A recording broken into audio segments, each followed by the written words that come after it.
Good morning. We're going to go ahead and get started. Our speaker today is Dr. Jana Baker. She will be speaking on what did I do wrong this time, finding value in your clinical documentation. Our program is underwritten by an educational grant through OSU Medical Center, Graduate Medical Education.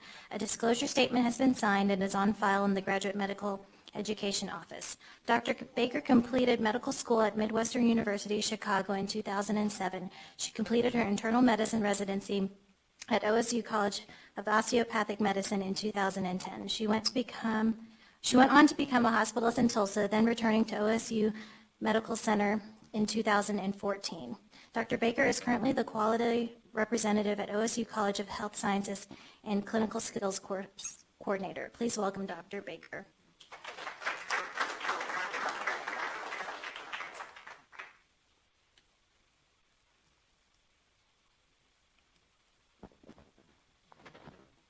Good morning.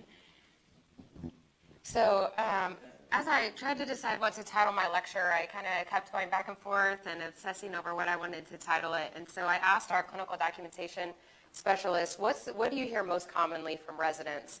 And this was the statement that they said, oh, by far, it's what did I do wrong this time? As we walk up, it's what I do wrong.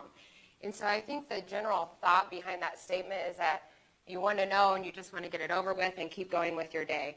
And so I want to talk a little bit about how we can change our culture here and change it from what did I do wrong to actually finding value in what you're writing. Do I need to stand back here so that other people can hear me, or am I good with both microphones if I walk around? Okay, thank you. So as the utilization director here at OSU, I play a role in talking with you guys about length of stay and observation versus inpatient stay, as well as clinical documentation. And so we review progress notes, discharge summaries, H&Ps, all for quality. So we will talk a little bit about that. So just a quick overview of the lecture. We're going to define the problem. So why is it frustrating? Talk about the importance of our quality and documentation and how we can improve our experience.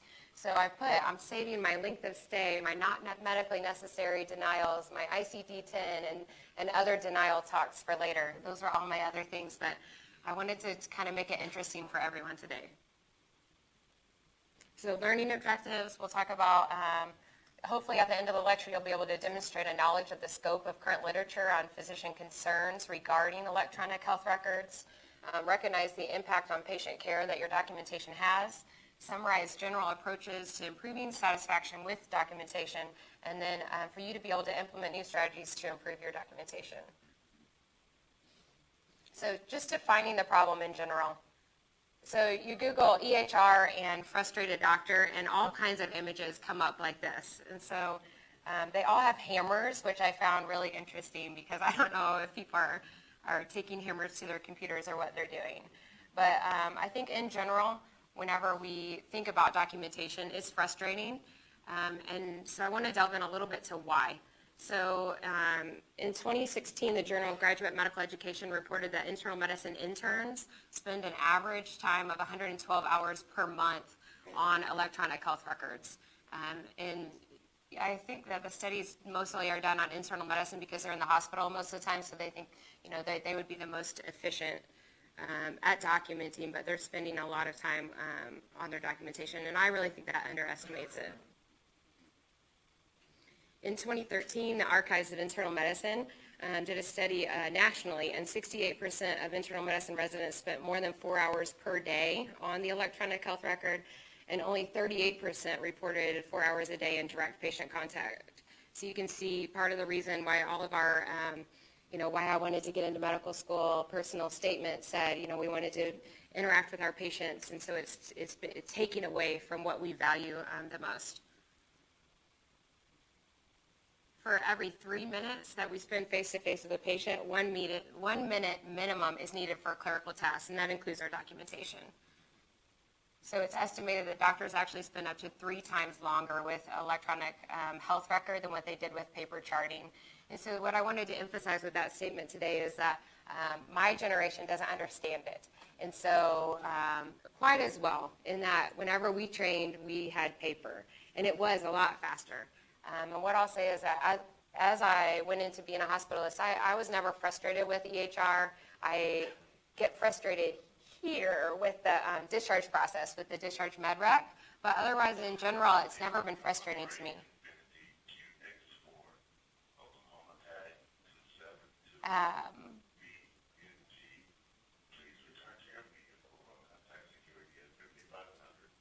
Because I understand why. So as a hospitalist, you would see you come in and work 7 on, 7 off, and on your time whenever you came back in, you're seeing patients that were kept in the hospital, and the progress note for the day says, likely discharged tomorrow. And so my thought was always, of course you're discharging tomorrow because you're not seeing the patient today, and their potassium was 3.3.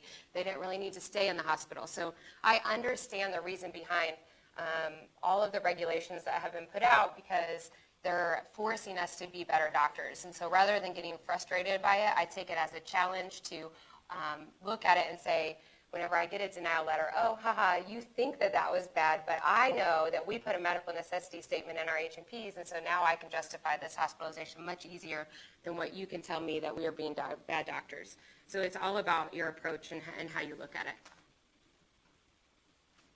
So I liked this. The problem is not the problem is your attitude about the problem. Do you understand, Captain Jack Sparrow?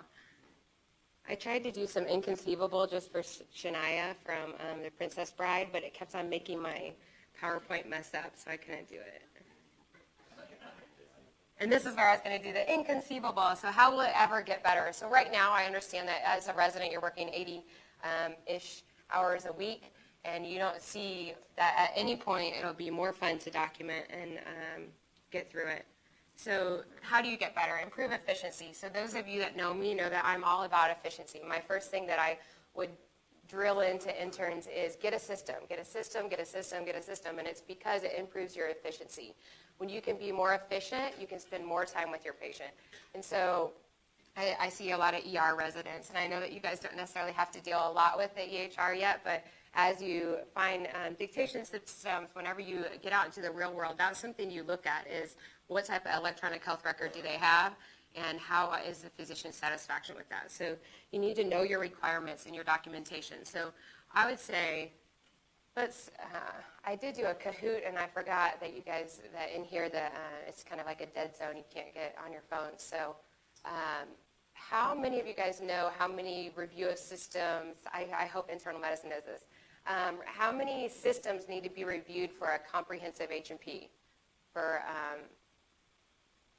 How many systems for a review of systems on a comprehensive H&P should you review? I heard it up here. I think it's a student. Go ahead. No, 7 was the guess. How many systems? I see it in the back. 10, good. And I heard one up here too. So 10, that's right. So know your requirements. How many physical exam points do you need for a comprehensive history and physical?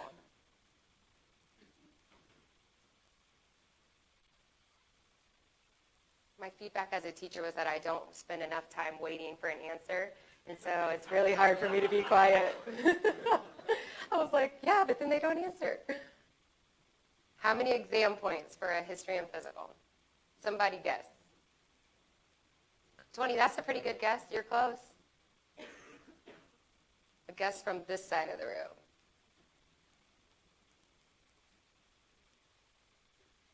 15. Good guesses. So how many exam points do you guys put in your H&Ps? It's way more than 15 and 18. How many clicks do you do on your physical exam, you think, on an average day? It's 40 to 50. And so you're not actually clicking, I get that, with the pull-through, but right now our progress notes are over-documenting in some areas and then under-documenting in others. And so that's what I wanted to kind of go over with you guys today. So number 2, how will it ever get better? A systematic approach, organization, and time management is key. I can't say that enough. And then get involved. So once I was on the, what is it called?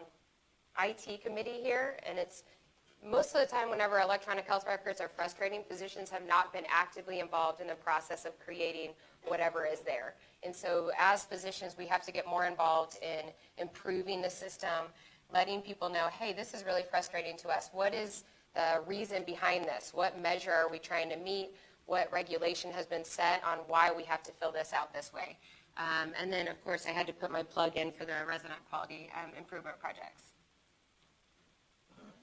And so neuroplasticity, we'll talk about that a little bit more in a little bit, but it's the idea that you change your brain, and that's how it'll get better. So clinical documentation, the accuracy is essential. So there's all these checkpoints on why it's important. So this is how we provide safe and appropriate care. So it's providing information for other providers, as you know. It's for their primary care physician whenever they're discharged. The next one, justifying medical necessity, I could talk up for a whole lecture for this, but complying with federal and state regulations as well as accreditation standards, appropriately reflecting our severity of illness and risk of mortality scores. So back in September, a lady from Mercy Health Systems came and gave a talk about severity of illness and risk of mortality, and each payment system that we get assesses our documentation to see, is the patient sick, how sick are they, and what's their risk of mortality. And it's a complex formula where then they assign how sick that patient is to that payment model. And so our documentation plays a key role in that. It reflects physician and hospital performance and publicly reported quality data and physician profiles.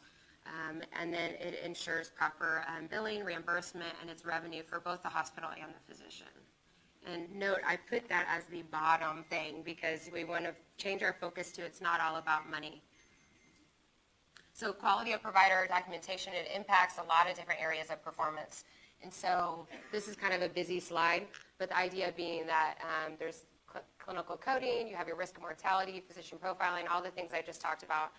And so all these people are looking at your documentation and trying to do what's best for the patient.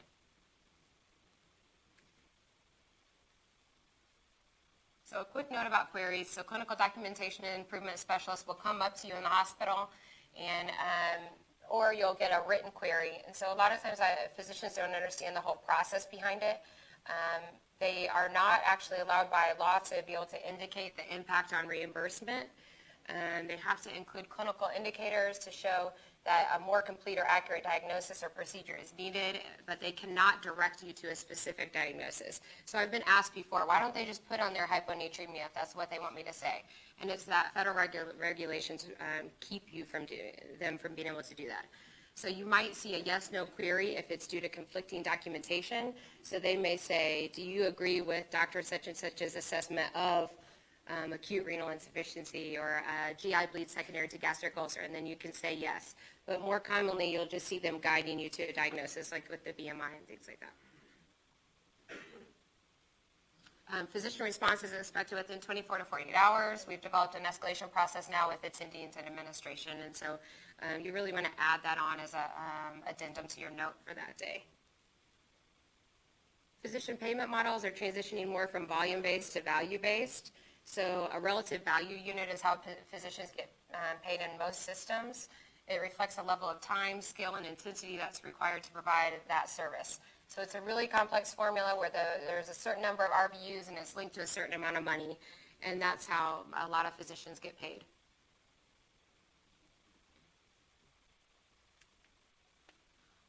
Contracts more often are now becoming quality-based with incentive and bonus pay for the good doctors. And so I tried to find a better percentage on how many, but 10 years ago, very rarely did you find quality-based incentives, and now it's estimates are up to 50% of contracts are including quality data as part of your pay. So I asked some of the other people that I know that work at other hospitals currently, and I said, hey, is some of your pay based on quality data and quality metrics? And they said yes. And so I was like, I won't say what hospital you work at, but just give me some examples of what you're getting paid to do. And so they said patient satisfaction scores, so if their HCAP scores get to a certain level, they got a bonus. Certain areas of their documentation, so they said that varied from everything from being able to bill at the highest level to documenting discharge appointments on all their discharge summaries for a certain time frame. Or their percentage of hospital meetings attended and things like that. And so I just thought that was fascinating because we don't know about that whole world because our life is kind of here. Documentation of anticipated discharge date on all notes. So we don't really stress that here, but that is important for case management to be able to know what is the discharge plan. And I know we talk to them a lot, but we don't always say, you know, well, this is our anticipated discharge date. if they had their discharge orders in by 9 a.m., if they dictated their discharge summary on the day of discharge. So those are the things that we're teaching here that will carry on with you in your future careers. So improving the experience, efficiency is key. So knowing the requirements. So I'll just briefly go through what is required on a history and physical as far as billing. The idea not being I want to teach you guys how to bill the highest level, but it does help because if you do have pay through RVU, then you need to know. It also will help to know that you're over-documenting right now, and so I'm going to provide an example from Meditech as well. So for inpatient billing or for consults really, so this applies to a lot of the different services just because of consultations. A comprehensive history includes a chief complaint, an extended history of present illness, a 10-system review of systems with at least 2 points from each system, and then the complete, and then we'll go over the PFSH, what that stands for. A comprehensive exam is actually 18 points, so it's 2 bullets from 9 systems. But then they only want recognized organ systems, so it's not organ systems that you decide on. There's only a certain recognized organ systems. And then your third level is a high complexity medical decision making, and that could be a whole lecture all by itself to develop, to say what is complex medical decision making, but there's problem points and data points, and then it assesses risk. But what I'll say is that our average patient here would be a high complexity medical decision making just because we review charts, we look at the EKG and we assess it ourselves, and we obtain old records, and that's 4 points right there. So the history and physical, on the HPI, there's 8 accepted elements. And so this is your OPQRST that you learn in medical school. A brief is 1 to 3 of those things. Extended is 4, or the status of 3 chronic problems. So if you say they have diabetes and their blood sugars have been running in 90 to 100, or their last hemoglobin A1C was 7, you're commenting on the status of a chronic health problem. You can state that in your HPI. What I tend to advise people to move away from doing that, or you're duplicating information within your H&P, extending how long you're having to do your documentation. So 4 elements of the HPI, then people will start, I'm only going to do 4 things, that's all I need. You still want to tell the comprehensive story. I just want you to understand that right now we're overdoing our story, but then not putting enough in our assessment and plan. So you can, 4 HPI elements, if that tells the story adequately, then that's good. The E&M coding guidelines for medical history, it's past family and social history. So they lump medical and surgical history together and just list those things. So illnesses, injuries, hospitalizations, all those things. They want allergies and home medications as well. And then your social history, just like you've learned. Family history is one that is often overlooked, and I put at the bottom there, family history, it's if you say none or non-contributory, it's considered that you didn't even ask the patient.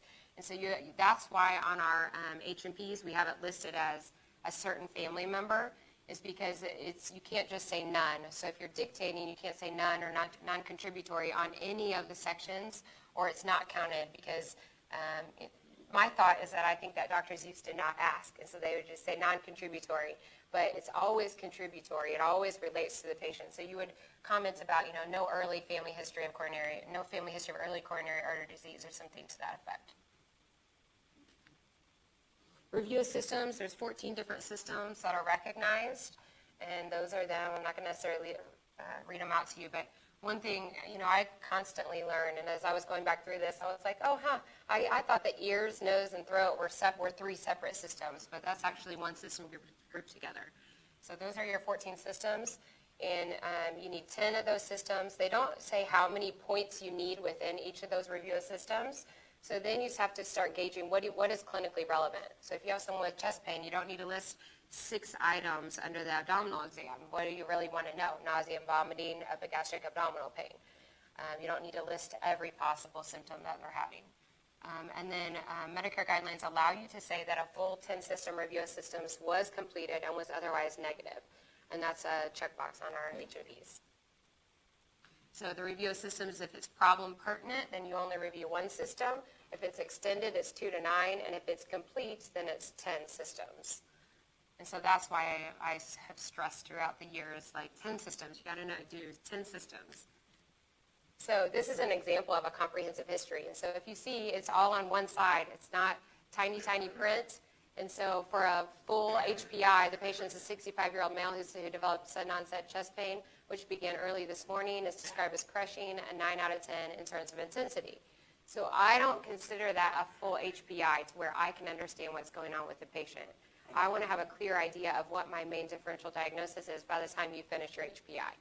So that's enough to qualify for a full HPI for your billing, but you would want to expand on that a little bit in your real documentation. This is our average H&P. So our HPI, this is actually pulled straight from a chart, is 20, 30 lines long. And so that's where it's a huge improvement in your efficiency if you can cut that down to just what's relevant now that you know what's required. Same thing, an average H&P, 20, 30 lines on our HPIs. And I know that improves as you progress throughout your residency.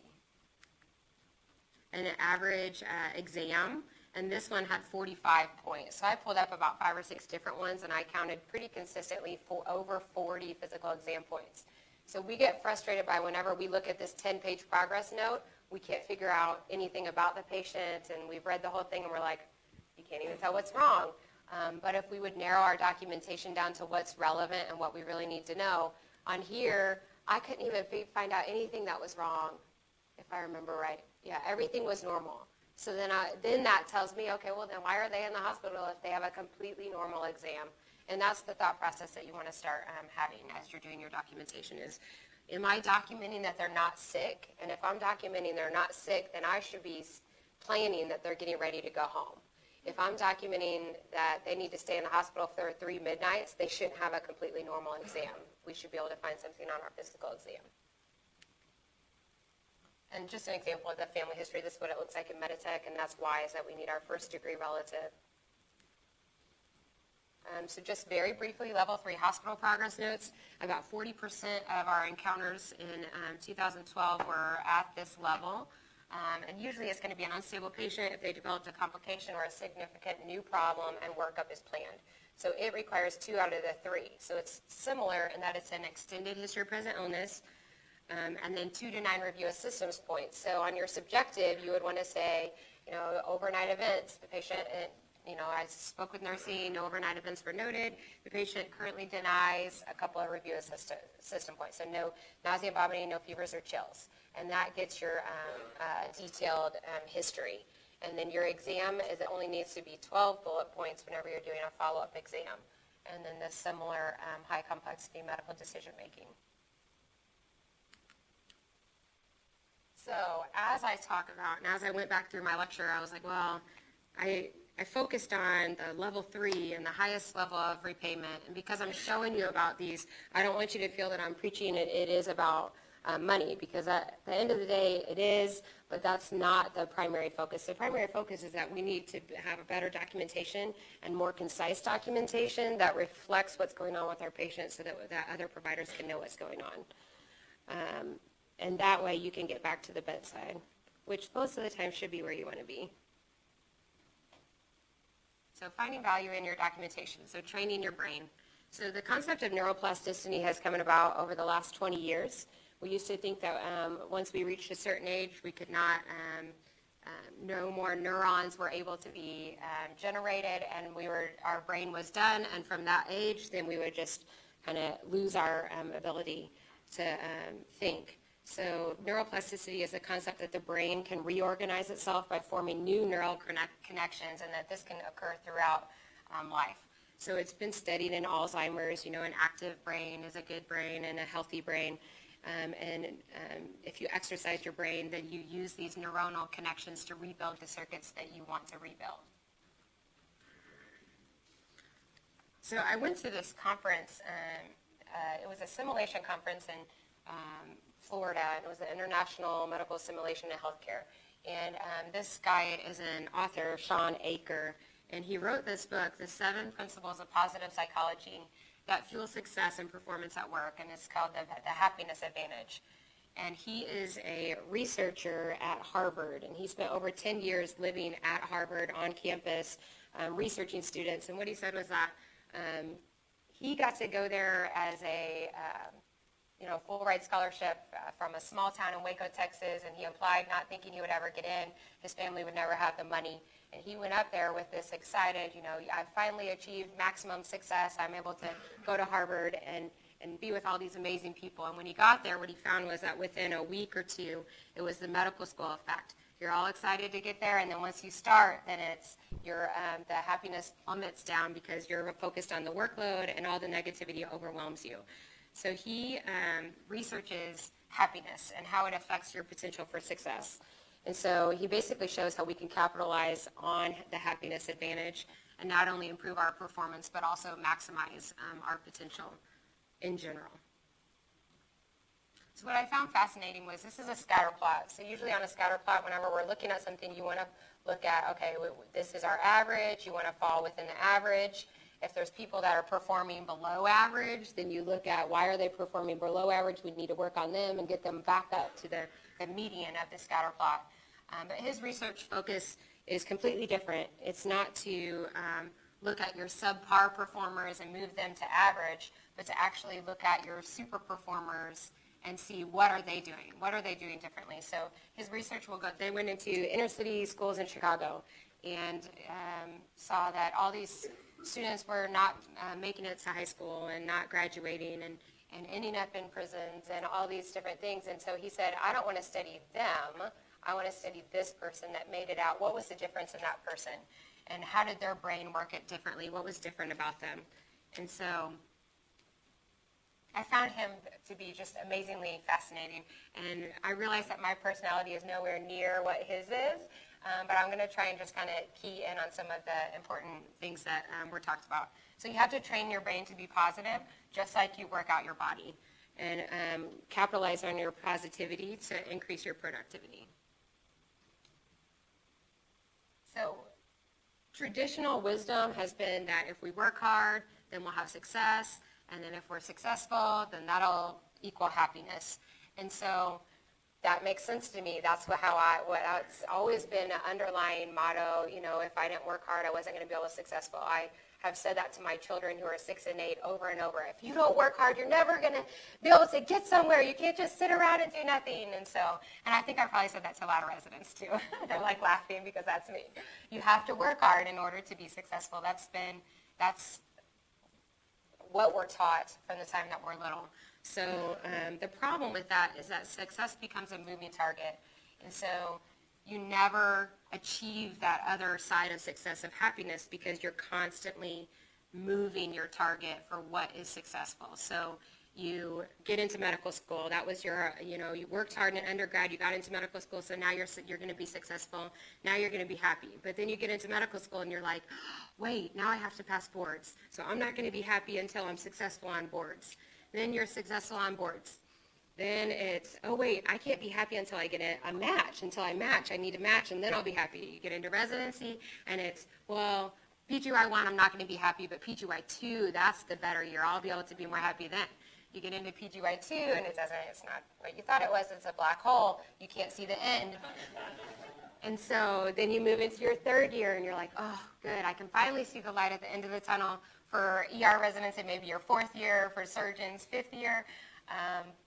But it keeps being a moving target.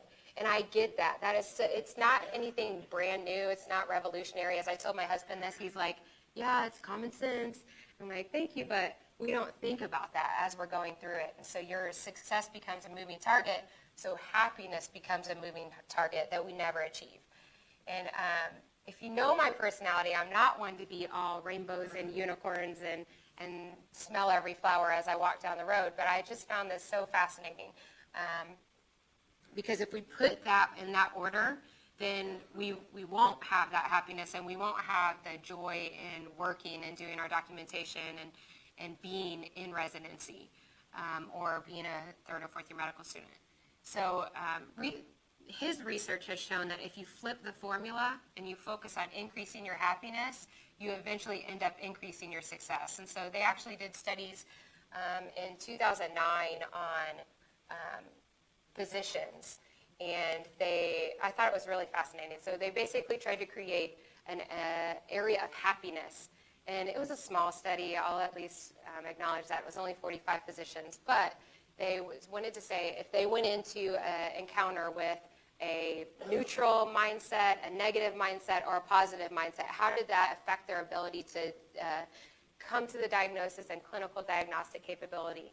And what the negative performed much less than the neutral, the positive. Of course, this is his research, so we're saying that happiness made a difference. But the way that they made the doctors happy was that they gave them candy. And the doctors didn't get to eat the candy, but they just gave them some Hershey Kisses that they could have after the little like simulation scenario. So it was the idea that someone gave them a gift for no reason. It was Hershey Kisses, so it was kind of cute. It's like getting Smarties or things like that. You know, Dr. James's Tootsie Rolls that he walks around with. But they found that those that got the kisses or that has started out with a positive mind frame were 19% faster and reached the appropriate diagnosis 19% faster than those that were in a neutral or negative mind frame.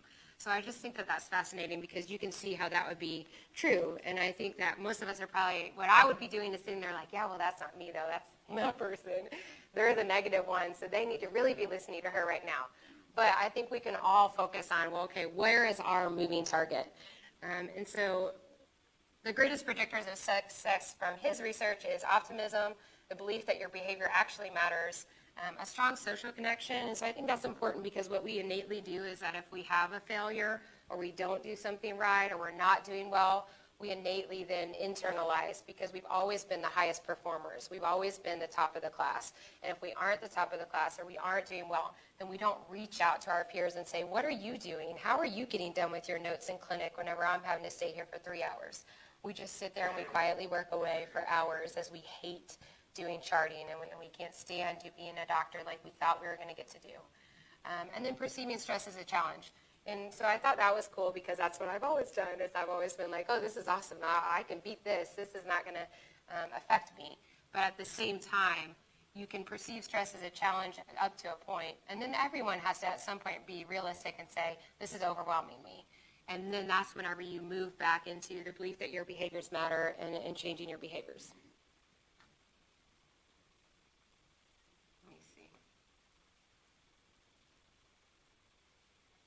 Trying to make sure I don't go too far. I have a little experiment thing, and I think I went too far. Yeah. Okay. So, do you guys care to turn the lights up for just a second? Everybody pick a partner. So, whoever's sitting next to you is now your partner. If you're at the end of a row and you're number 3, then just try and look at someone behind you then. So, pick your partner. Does everybody have a partner? Oh, and guitar, you're left out. Here. Oh, you picked him? Okay. Does everyone have a partner? Are you all twos? There's 3 down at that row. So pick a partner, and then I'm going to be walking around to make sure you have your partner. Kendall doesn't have a partner. Okay. So this is going to be it's just a 2-minute experiment, but then we'll talk about it at the end. So I'm going to get my little timer ready.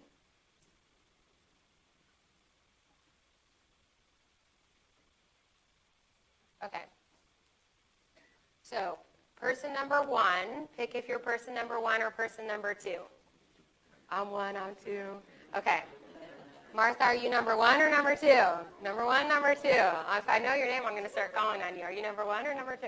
Okay. So person number 1, listen up. You live your life with self-discipline. You make good choices. You reject bad choices. And you are a big part of your family, your school, your society, and OSU Medical Center. Think about all these good choices and self-control as you do this experiment. For the next 30 seconds, no matter what person number 2 says or does, I want you to show absolutely no emotional reaction. Don't get angry. Don't get sad. Don't get frustrated. And then most importantly, do not smile or laugh. Just go completely blank. So go completely neutral. And just remember, show no emotion at all, no matter what. Okay. Person number 2, your instructions whenever I say start is to look into the eyes of person number 1 and smile genuinely and warmly. Start.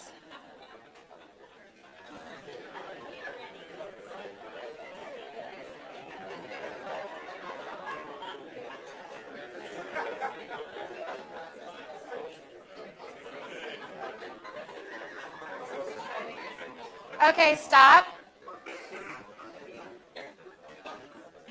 Okay, we're going to reverse that now. Person 2 is person number 1. Person number 1 is person number 2. Go completely neutral. Do not get angry, sad, frustrated. Do not smile or laugh. Go completely blank. Ready? Go.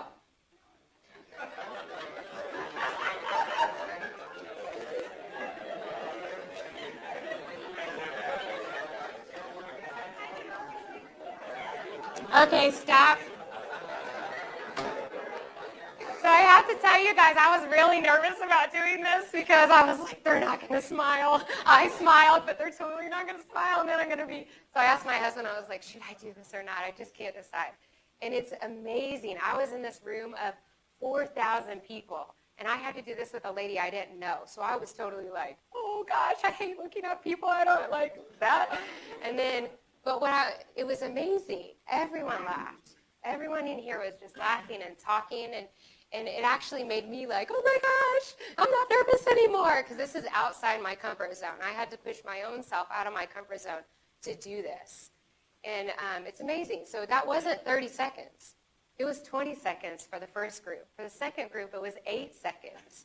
And it took you guys about 7 or 8 seconds on the first group and 2 seconds on the second group. It's hard. Who was able to keep a blank face? Yeah, I knew some. There's not anything necessarily about that. Like, my husband can do it. It's amazing.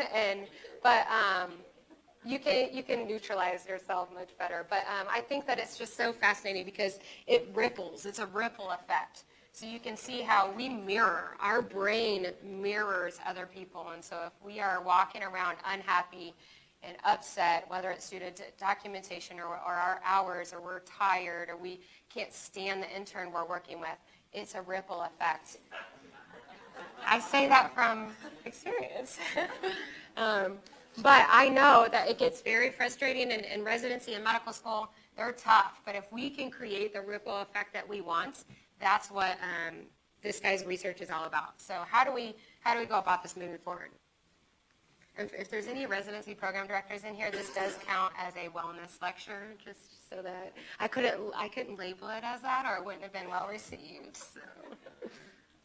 Okay, so the ripple effect and mirror neurons. We were taught from a very early age, if you stick your tongue out at a baby, they'll stick their tongue right back out at you. And so it engages the areas of our brain. This is not a baby, it's a monkey, I know that.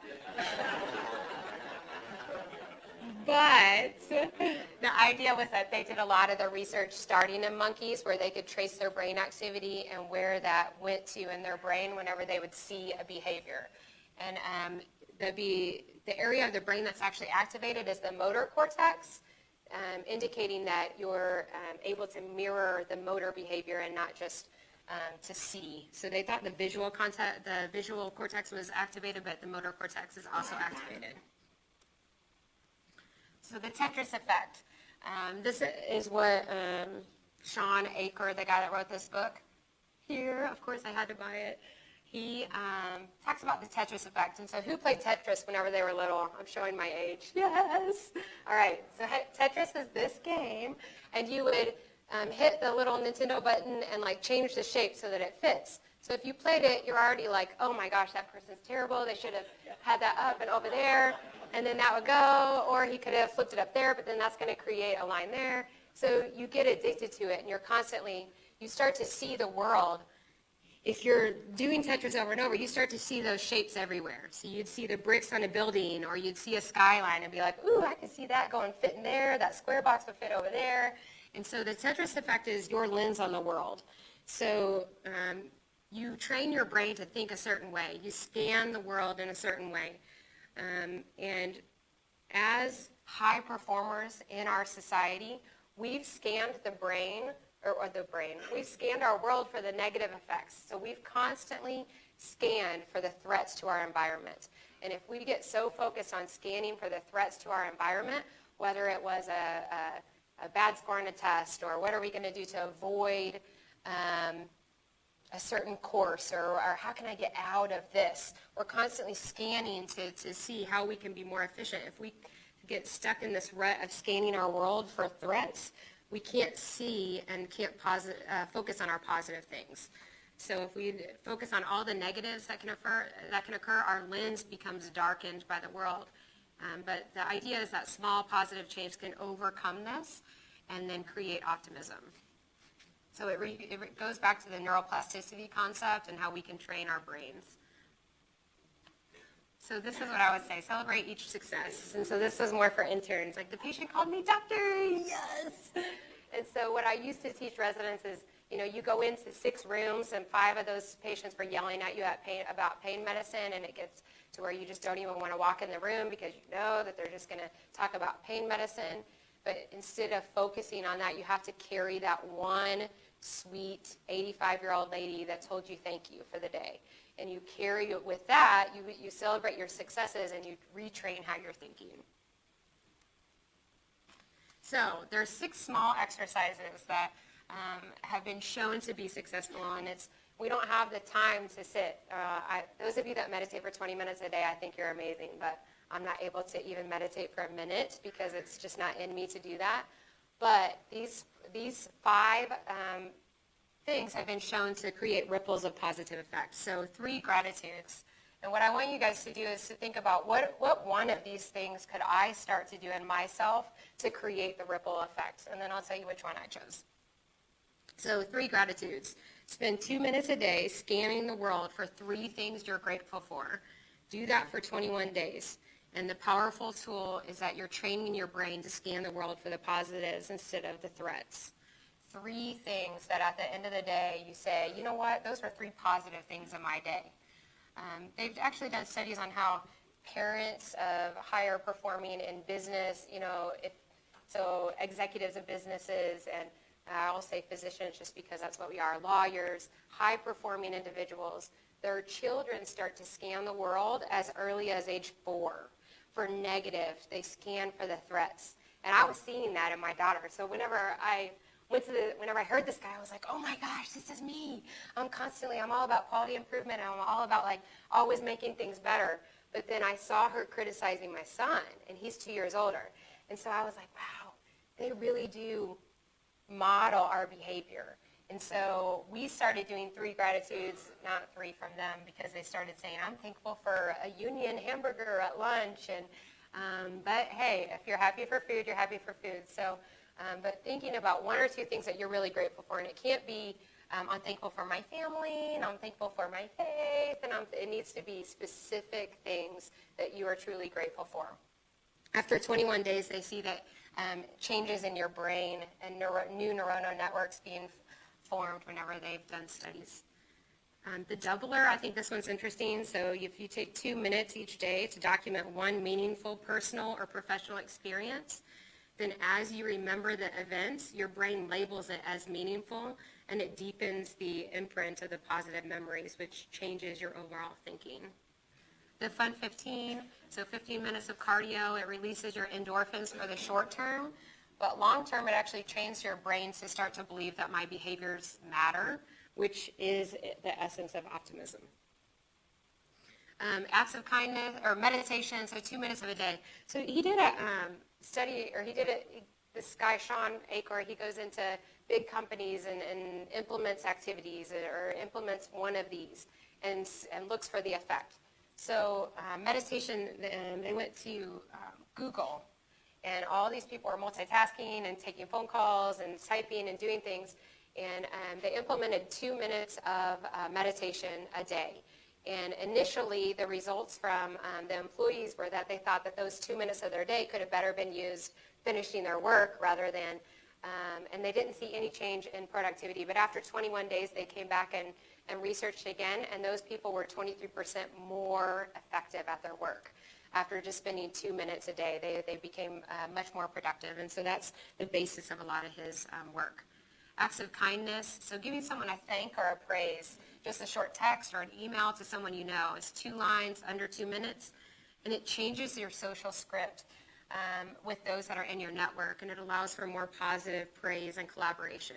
And so even this morning as I was sitting there, I was like, I'm not ready for this. I'm nervous because I don't like talking about happiness and all this. It's just not something I normally am engaged in doing. And Roxy said, you're great.